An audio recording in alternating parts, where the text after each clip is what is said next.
नमस्कार मित्रांनो, मी संदीप आंबोरे। आज मी आपल्यासोबत एक गोष्ट शेअर करण्यासाठी आलेलो आहे। मित्रांनो, एक गाव असतं, त्या गावामध्ये एक शेतकरी असतो।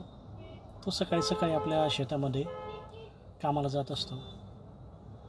शेतात जात असताना त्याला एका झाडावर फुलपाखराचा कोश दिसतो। तुम्हाला माहिती आहे, फुलपाखराचे स्टेज सुरवंट, कोश आणि नंतर फुलपाखरू तयार होतं।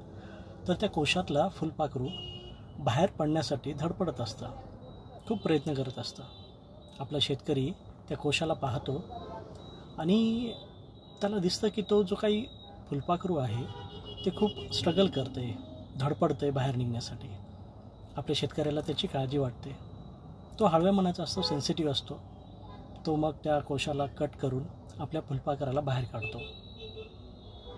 आपल्या शेतकऱ्याला वाटतं की आपण त्याची मदत केलेली आहे, पण ॲक्च्युली त्या फुलपाखराचं जीवनच असं होतं की त्याच्या पंखामध्ये जर ताकद येणं एक्सपेक्टेड होतं, मजबूत असायला एक्सपेक्टेड होतं, तर त्या फुलपाखराने स्वतःहून बाहेर पडणं गरजेचं होतं। पण तसं नाही झालं। इथे शेतकऱ्यांनी त्याची मदत करत असताना त्याला तसंच अलगद बाहेर काढलं आणि त्याचे जे पंख होते ते मजबूत नाही बनू शकले आणि तो आयुष्यभरासाठी अधू झाला।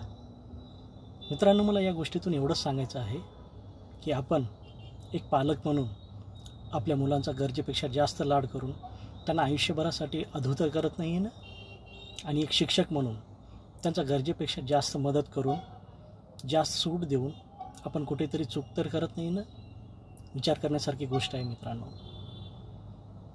शिक्षक दिनाच्या खूप खूप शुभेच्छा। धन्यवाद।